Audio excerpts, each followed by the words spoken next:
We all know someone who's critical, don't we? Oh yes, we do. We all have a family member who likes to tell us what they think we should do, what they think the world should do, and criticise everyone around them. And why are they doing that? Why are they doing that? Criticism comes from a place of fear. Yeah. So, for example, I did always used to feel a little bit like a black sheep when it came to being amongst women. It sort of scared me, actually. I say that, I have some beautiful women friends, but there are groups of women who will love to criticise other women. They love it. They will flick through magazines, looking at celebrities, pointing out their terrible hair and their terrible cellulite or this or that, and how can she do that, and how could she possibly look like that? Or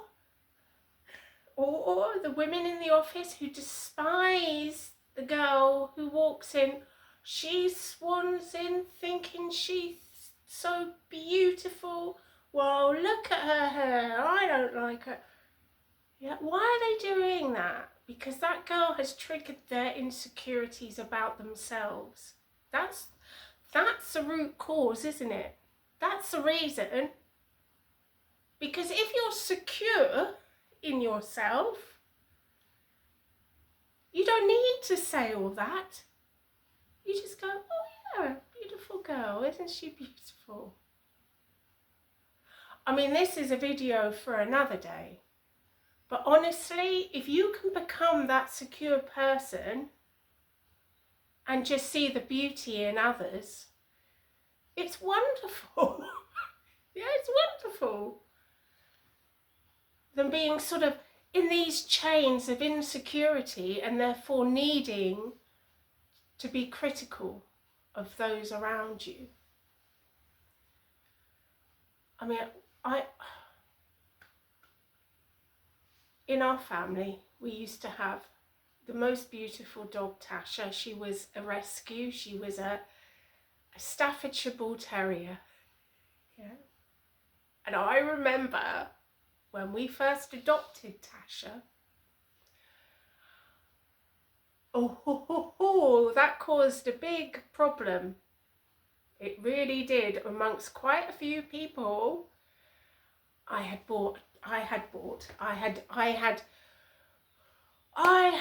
adopted a drug dealer's dog. This dog was going to eat my children. Yeah? Why? Because at that time, at that particular period of time, staffs were being demonised in the papers. If there was ever a talk of a dog attacking another dog or a child, heaven forbid, they would just put a stock photo of a staff on there. So at that time, when I adopted Tasha, Staffordshire Bull Terriers were being demonised. Years later, then they ended up being Crufts' top dog. Yeah. Staffs love children. They call them the nanny dog. They adore them. Because purely, not because of the truth, because of what other people's beliefs and judgments were about that breed. I remember looking up the stats and figures, and more Labradors put people in hospital that year due to bites than staffs ever did. That's nothing against Labradors. I love all dogs.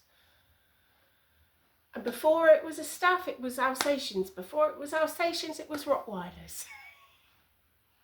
Yeah? So we have to be very careful when we're listening to what other people are saying. Other people's critical judgments on others. take Islam, for example. Now, Islam very much honours Jesus and his mother Mary, very much honour them in the Quran. I have not read the Quran from start to finish, but I have read a lot of it and read a lot about Islam. There are many similarities in the Quran as there are in the Bible. Many things. But you will have Christians, I have personally come across it, Christians who will cast judgment on Muslim people, calling them oppressors and how they treat women. In the Quran, a man is taught to cherish his wife, cherish his mother. The Muslim people are such beautiful family orientated people. They honour the women in their family. That is what is taught in the Quran. But what is said around us? Oh, women are oppressed, they are forced to do this, they're forced to do that. And because we've heard that from someone else, that is what we will carry on telling other people. But it is not the truth. I guess for me, I am someone who is very keen on justice. I am a seeker of the truth. And people who criticise others, in the Bible, what did it say? It said, Jesus said, "Yet he who is without sin cast the first stone." None of us are perfect beings. None of us. We are all imperfect. Yet there are people out there who love to criticise. Another reason they love to criticise is because it veils their own, misgivings. It hides the things that they fall short on. If they are out there criticising everyone else, then that will keep them at bay from judgment, because they are the speaker of truth. No, they're not. They most certainly are not. Yeah, but they will use that criticism to avoid anyone else criticising them. I have become so wary of critical people. I have been so damaged in the past of critical people. Parents can criticise. Don't wear that. Don't have your hair like that.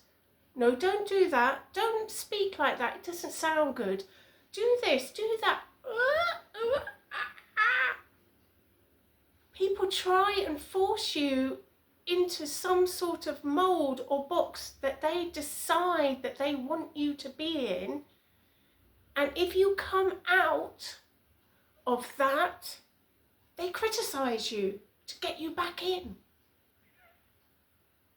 Yeah? And then you're leading your life not the way that you want to lead it. You're leading your life in the way that others want you to lead it. And you will do that because you want to avoid being criticised. If I do this, I'll be criticised. And then you hit 50 and you realise you haven't led your life in the way that you had truly wanted to, just to avoid other people's criticisms. Don't do that. Don't do that. Please don't do that. Yeah, and if you find yourself being critical, being judgmental, we are all capable of doing that. Of course we are. Stop and think, why am I doing this? Why am I casting judgment upon another? What's a real reason why I don't like this? Yeah, and maybe tackle that reason instead. Okay, I will leave it there for today. Thank you so much for joining me. Thank you in advance for liking, commenting and subscribing.